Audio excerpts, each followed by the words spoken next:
할렐루야. 주님의 은혜와 평강이 오늘 예배드리시는 모든 성도님들과 함께 하시기를 주의 이름으로 축원드립니다. 오늘은 시편 119편 65절로 72절 말씀을 중심으로 고난이 유익이라 하는 제목으로 함께 말씀을 나누겠습니다. 우리나라에는 세계 최고의 수준을 가진 배구 선수 김연경 선수가 있죠. 지금은 은퇴를 했습니다. 그녀는 터키 리그에서 우승을 하며 세계적인 인정을 받았고 해외에서 더 높은 연봉을 준다는데도 그것을 마다하고 스스로 연봉을 낮춰서 한국 리그로 복귀해서 큰 화제를 끌었습니다.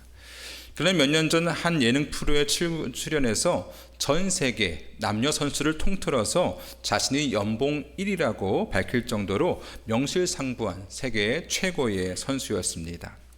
하지만 그녀가 처음부터 이렇게 주목을 받았던 것은 아니었어요. 김연경 선수는 초등학교 4학년 때 배구를 시작했지만 키가 작아서 늘 벤치 신세를 져야 했습니다. 중학교 3학년 때까지만 해도 키가 170cm에 불과해서 다른 선수들에 비하면 키가 큰 편이 아니었고요. 고등학교 진학도 다른 선수에게 끼어서 갈 정도로 많은 두각을 나타내지 못했습니다. 실제로 김연경 선수도 운동을 그만둬야 하나 하고 고민을 많이 했다고 하는데요. 고등학교 1학년 때 갑자기 키가 10cm 이상 크면서 주전이 되었고요. 고등학교 2학년 때 청소년 대표로 뽑히게 되었습니다. 그녀가 세계적인 선수로 성장할 수 있었던 비결 중에 하나는 공격뿐만 아니라 수비와 리시브 등 기본기가 아주 탄탄하기 때문인데요. 어린 시절에 키가 작았기 때문에 리시브 연습을 많이 하면서 그 기본기가 잘 다져졌고 그것이 오늘날 이 김연경 선수를 세계적인 선수로 만드는 중요한 미끄럼이 되었습니다. 그녀의 성장 이야기는 우리에게 중요한 교훈을 주는데요. 키가 작았던 그 위기의 순간이 오히려 미래의 성장의 기반이 될 수 있다는 것입니다. 이 위기라는 말의 영어 단어 크라이시스는요, 그리스어 크리네오에서 유래됐는데요. 이것은 뚜렷한 획을 긋는 전환점, 분기점이라는 뜻을 갖고 있습니다. 브리테리커 백과사전에서는 이 크라이시스를 turning point for better or worse라고 했어요. 무슨 뜻이냐? 더 좋아지거나 더 나빠지는 갈림길이 된다, 이런 뜻입니다. 또 한자어 위기라는 말에는 위험하다는 말과 기회라는 말이 함께 들어 있습니다. 즉 위기를 어떻게 대처하느냐에 따라서 그것은 더 나빠질 수 있는 위기가 될 수도 있고요. 또 반대로 좋아질 수 있는 기회의 문도 될 수 있는 것입니다. 우리에게 찾아오는 고난도 마찬가지죠. 우리는 고난을 피하고 싶지만 어쩔 수 없이 그 고난을 맞이할 때가 있습니다. 그럴 때에 그 시간을 어떻게 보내느냐에 따라서 그것은 하나님이 주시는 복의 통로가 될 수가 있고요. 반대로 더 큰 절망의 길도 될 수 있습니다.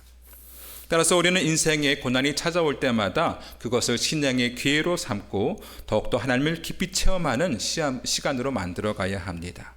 그럼 우리는 이 고난을 어떻게 기회로 만들 수 있을까요? 첫 번째로 고난을 체험의 기회로 만들어야 합니다. 따라해 볼까요?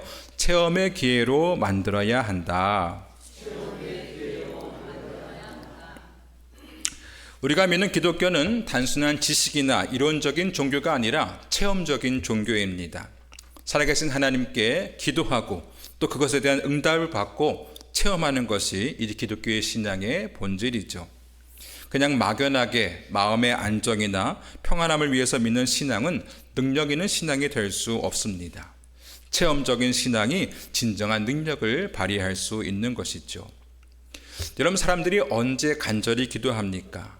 일이 잘 될 때 기도 막 열심히 합니까? 그런 사람 별로 없죠. 어려움을 당하거나 어려운 문제가 있을 때 열심히 기도하게 됩니다. 따라서 내가 어려움에 처했다는 것은요, 하나님께 기도할 수 있는 기회가 되는 것이고 또 살아계신 하나님의 능력을 체험할 수 있는 귀한 기회가 되는 것입니다. 노르웨이 작가로서 1920년 노벨 문학상을 받은 크누트 함순이라는 사람이 있습니다. 그는 집이 가난해서 어려서부터 채석장에서 일을 해야 했고요. 또 미국으로 건너가서는 모진 노동을 하다가 폐결핵 시한부 선고를 받기도 했었습니다. 하지만 이렇게 고난했던 그의 삶은 그에게 많은 경험을 갖게 해서 굶주림이란 소설을 쓰게 됐고요. 이것이 크게 유행을 하면서 세상에 그의 이름을 알릴 수 있었습니다. 만약 그에게 이 어려웠던 과거, 고생했던 일이 없었다면 그는 세계적인 작가가 될 수 없었을 거예요. 그런 면에서 볼 때에 이 가난했던 생활이 그에게 꼭 불행했던 것만은 아니라고 볼 수 있습니다. 우리 한국교회가 체험적인 신앙으로 이렇게 크게 성장할 수 있었던 것은 일제강점기와 또 6.25 한국전쟁 같은 고난의 세월이 있었기 때문이죠. 그 고난 중에 부르짖어 기도하는 성도들이 있었고요. 또 종교적인 핍박 속에서 피 흘려 죽은 순교달이 있었기 때문에 오늘날 우리 한국교회가 이렇게 크게 성장할 수 있었던 것입니다. 다윗은 사울의 시기와 죽음의 위협 속에서 이렇게 고백하는데요. 나의 힘이신 여호와여, 내가 주를 사랑하나이다. 여호와는 나의 반석이시요 나의 요새시요 나를 건지시는 이시요 나의 하나님이시요 내가 그 안에 피할 나의 바위시요 나의 방패시요 나의 구원의 뿌리시요 나의 산성이시로다. 이 다윗은 사울왕의 시기를 받아서 죽을 고비를 많이 넘겼죠. 자다가 갑자기 불려와서 침상채로 그냥 죽을 뻔했었고요. 또 산에 있는 동굴에 들어가서 사울을 피해 다닌 적도 있습니다. 또 심지어 적국인 블레셋에 가서 그의 몸을 숨긴 적도 있었죠. 다윗은 자신이 당한 그 고난의 순간을 사망의 줄이 나를 얽고 불의의 창수가 나를 두렵게 하였으며 수월의 줄이 나를 두르고 사망의 올무가 내게 이르렀도다. 이렇게 고백합니다. 정말 죽을 정도로 위험한 상황에 있었다는 거예요. 근데 다윗은 또 이렇게 기도를 해요. 내가 환난 중에서 여호와께 아뢰며 나의 하나님께 부르짖었더니 그가 그의 성전에서 내 소리를 들으시며 그의 앞에서 나의 부르짖음이 그의 귀에 들렸도다. 다윗은 죽음의 위기에서 하나님께 부르짖어 기도했고 하나님께서 그의 기도를 들으심으로 그를 위기에서 건져주셨습니다.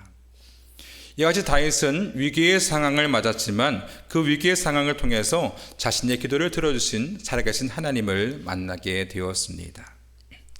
여러분, 이처럼 고난은 우리로 하여금 기도하는 기회를 주고 또 그것을 통해서 살아계신 하나님을 경험할 수 있는 체험의 기회를 주는 것입니다. 여러분, 지나간 한 해를 돌아보면서 때로는 우리가 고통의 시간을 보내기도 했을 것입니다.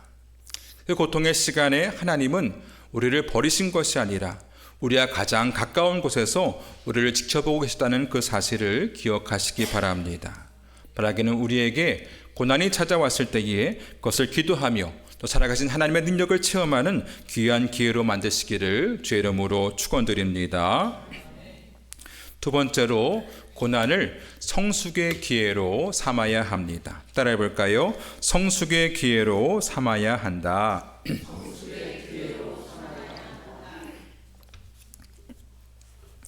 비엔나의 유명한 성악가 교수가 장래가 촉망되는 자기의 제자에게 이렇게 말을 했습니다. 너의 목소리는 하늘에서 내린 것이다. 그러나 너에게 한 가지 부족한 것이 있는데 그것은 너의 인생이 너무 평탄했다는 것이다. 네가 언젠가 가슴 아픈 고통을 경험하게 된다면 너는 아마 세계에서 가장 유명한 성악가가 될 것이다. 이렇게 얘기했습니다. 이 노래라는 것이 기술적인 면도 있지만 사람의 기쁨과 슬픔 같은 감정을 전달하는 것이 중요한데 이 제자는 기능적으로는 완벽했지만 아직 많은 경험들을 해보지 않았기 때문에 그 감정을 전달하기가 좀 어려웠다는 것이죠. 근데 이 고통을 경험하게 될 때에 더욱 훌륭한 성악가가 될 수 있다 하는 얘기입니다. 여러분, 우리를 성숙하게 만드는 것은 무엇일까요? 보통 사람들은 형통할 때보다 고난을 겪을 때에 더 깊이 성장하게 됩니다. 옛날 유행가 가사 중에도 아픈 만큼 성숙해진다 하는 말이 있지 않습니까? 고난은 우리를 더욱더 성숙하게 만드는 기회가 되는 것입니다. 우리 오늘 말씀 67절 다 같이 한번 읽어볼까요? 시작. 고난 당하기 전에는 내가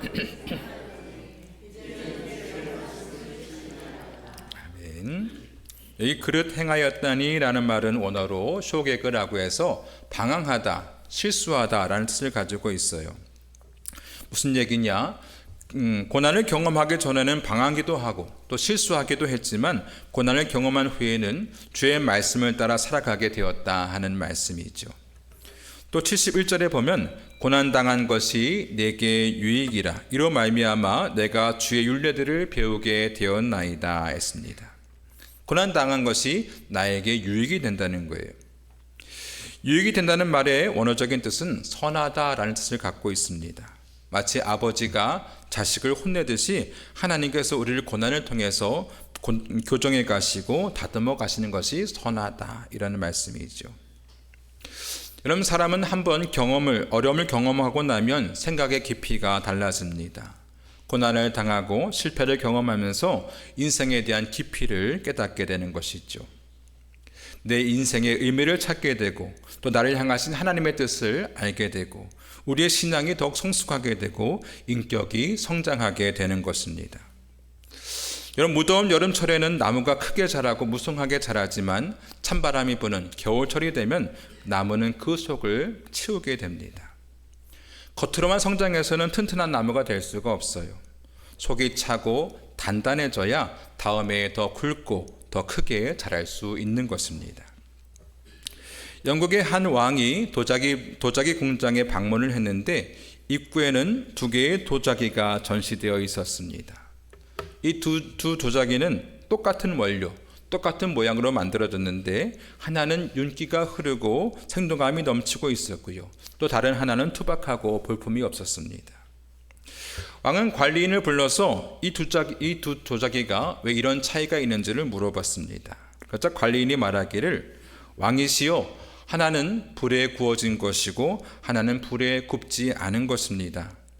시련은 인생을 윤기 있게 하고 생동감 있게 하며 아름답게 만듭니다. 저 2개의 도자기를 전시해 놓은 것은 그것을 보여주기 위해서입니다. 이 도자기가 이 불 속에 들어갔을 때에 얼마나 뜨거웠겠습니까? 하지만 그 뜨거움을 잘 견뎌냈을 때에 도자기는 윤기 있고 아름다운 도자기로 바뀔 수 있었습니다. 야고보서 1장 말씀에 내 형제들아, 너희가 여러 가지 시험을 당하거든 온전히 기쁘게 여기라. 이는 너희 믿음의 시련이 인내를 만들어내는 줄 너희가 알미라. 인내를 온전히 이루라. 이는 너희로 온전하고 구비하여 조금 더 부족함이 없게 하려 함이라. 야고보 사도는 성도들이 시험을 당할 때에 기뻐하라고 말씀하고 있습니다. 왜 그렇습니까? 그 시련은 인내를 만들어내게 되고 그 인내가 우리를 온전한 하나님의 사람으로 만들어가기 때문인 것이죠. 헨리 워드 비처 목사님은 고난은 하나님의 심부름이다. 어려움이 우리에게 찾아왔을 때에 우리는 그것이 하나님으로부터 온 선물임을 깨달아야 한다, 이렇게 얘기했습니다. 고난은 우리를 힘들게 하지만 그 고난을 통해서 우리는 더욱더 성장하게 되고 더욱 온전한 하나님의 사람으로 세워져 가는 것입니다. 여러분, 우리의 삶에 고난이 찾아올 때에 그것은 나를 성장하게 하시기 위한 하나님의 연단임을 기억하시고 그 고난을 잘 이겨내시기 바랍니다. 3번째로, 고난을 훈련의 기회로 삼아야 합니다. 따라해 볼까요? 훈련의 기회로 삼아야 한다. 우리 이사야서 48장 말씀 같이 읽어보겠습니다. 시작. 보라, 내가 너를 연단하였으나 은처럼 하지 아니하고 너를 고난의 풀무불에서 택하였노라. 아멘. 깨끗한 정금을 얻기 위해서는 일단 그 원재료가 되는 그 광물을 용광로 속에 집어넣죠. 그러면 그 용광로 속에서 뜨거운 불이 그 모든 불순물들을 다 태워버리고 정금만 남게 됩니다. 금이 귀하고 비싼 이유는 그러한 과정을 거치기 때문이죠. 마찬가지로 고난은 우리 성도들을 더욱더 강하게 만듭니다. 시련을 통해서 훈련을 받은 성도는 하나님 나라에 이르기까지 모든 역경과 시험을 이겨낼 수 있는 것입니다. 세상에 어떠한 시험이 와도 유혹이 와도 그것을 능히 이겨낼 수 있는 것이죠. 그러하기에 하나님 나라와 몸된 교회를 위해서 귀하게 쓰임받는 일꾼이 될 수 있는 것입니다. 카프만 부인의 광야의 샘이라는 글이 있는데요, 이렇게 이야기했습니다. 나는 누에고치를 관찰하고 있었다. 마침 여러 마리의 누에고치가 나비로 탈바꿈을 하는 중이었다. 너무도 작은 구멍을 통해 나오려고 애쓰는 그 모습을 보면서 나는 불가능할 것이라 생각하고 있었다. 그런데 한 마리, 두 마리, 그토록 작은 구멍을 통해 천신만고 애쓰더니 결국은 빠져나와서 공중으로 훨훨 날아올았다.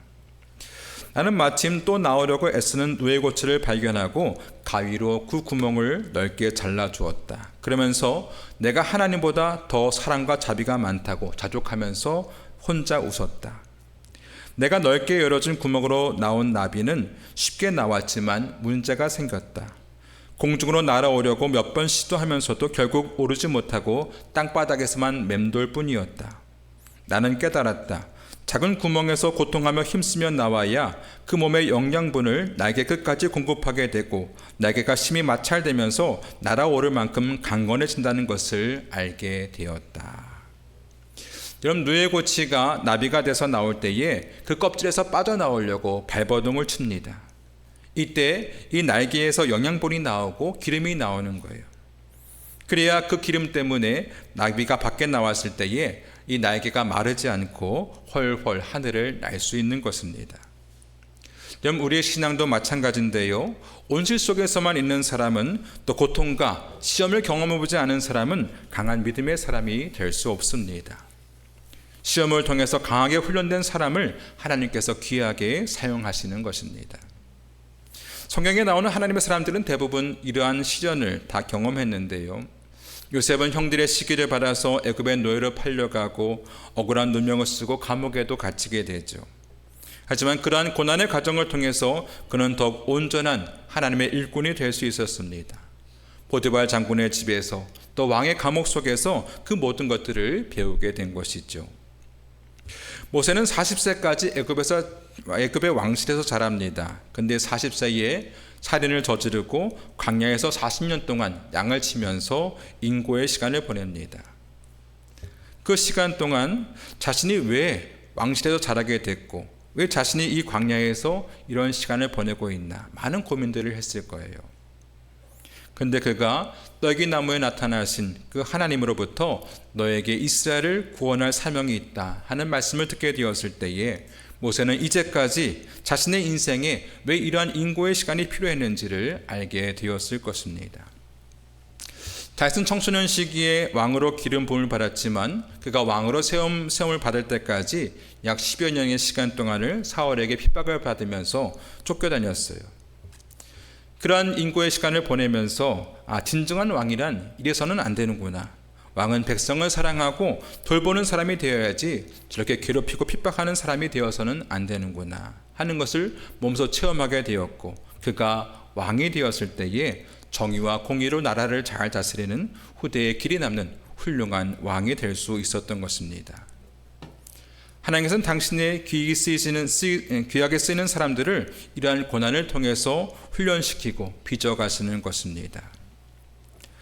모세는 이스라엘 백성들이 40년 동안 광야에서 방황한 후에 이렇게 이야기했습니다.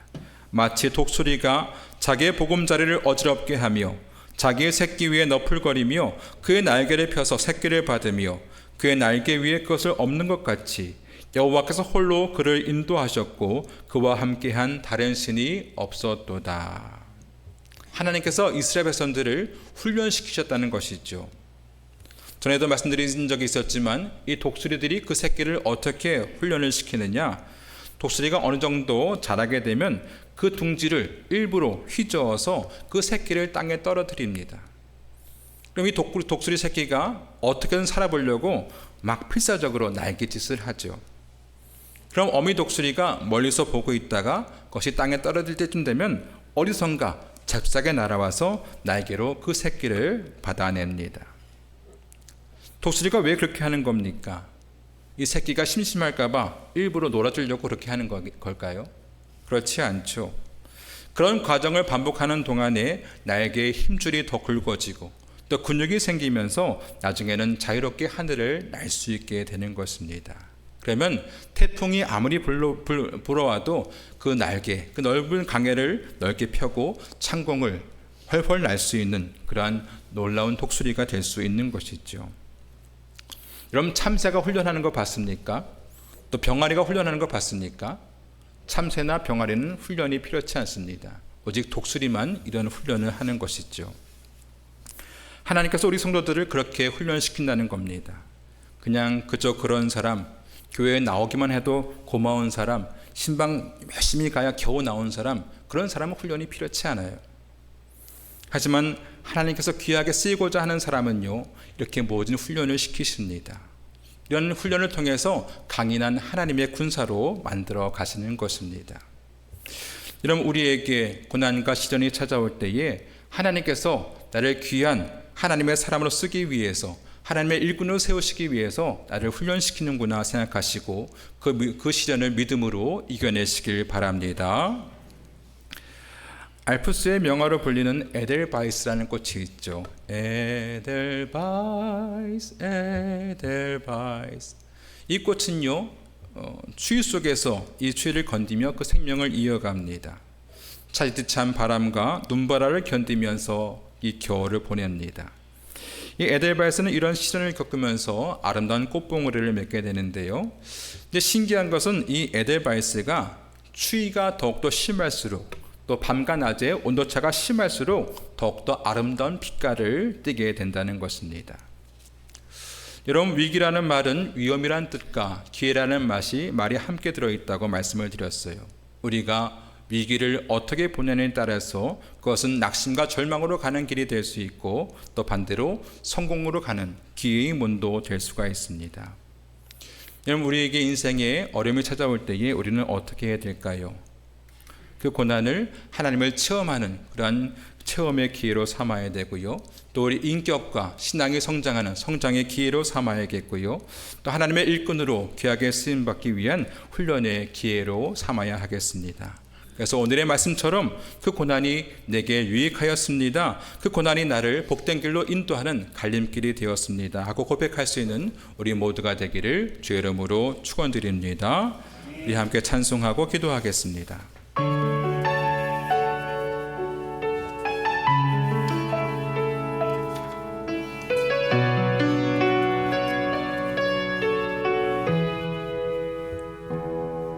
내게 허락하신 시련을 통해 나의 믿음 더욱 강하게 자라나고, 험한 산과 골짜기 지나는 동안 주께 더 가까이 나를 이끄시네. 내가 겪는 시험이 어렵고 힘겨워도 내 주님보다 크지 않네. 내 앞에 바다가 갈라지지 않으면 주가 나로 바다 위 걷게 하리. 나는 믿네, 나는 믿네.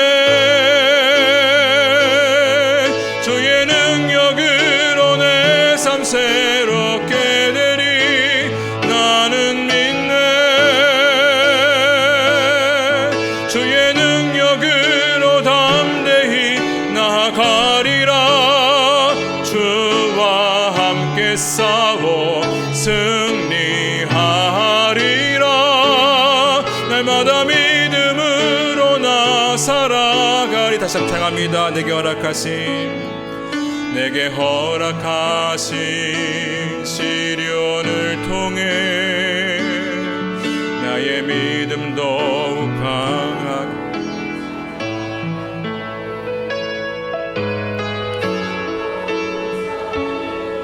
지나는 동안 주께 더 가까이 나를 이끄시네. 내가 겪는 시험이 어렵고 힘겨워도 내 주님보다 크지 않네. 내 앞에 바다가 갈라지지 않으면 주가 나로 바다 위 걷게 하리. 나는 믿네. 주의 능력으로 내 삶 새롭게 되리.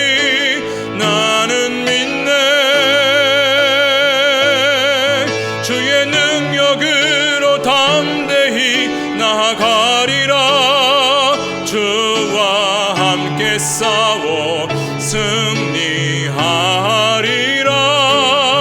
날마다 믿음으로 나 살아가리. 나는 믿네, 나는 믿네. 주의 능력으로 내 삶 새롭게 되리. 나는 믿네. 주의 능력으로 담대히 나아가리라. 주와 함께 싸워 승리하리라. 날마다 믿음으로 나 살아가리. 여러분, 우리의 삶이 늘 평탄한 것이 아니라 때로는 우리에게 고난도 찾아오고 어려운 일도 찾아오죠. 우리는 그 어려운 일들을 우리 하나님의 능력을 체험할 수 있는 기회로 삼아야 됩니다. 또 우리의 인격과 신앙의 성장할 수 있는 성숙의 기회로 삼아야 합니다. 또 우리를 하나님의 사람으로 이끌어 가시는 그런 하나님의 훈련의 기회로 삼아야 합니다. 그러할 때 우리 인생이 낙심되고 절망되는 인생이 아니라 하나님께서 이끌어 가시는 복된 인생이 될 줄로 믿습니다. 하나님, 우리의 인생을 그렇게 이끌어가 주시옵소서. 시험을 만날 때에 믿음으로 승리케 하여 주옵소서. 시간 다 함께 주여 부르시고 통성으로 기도하겠습니다. 주여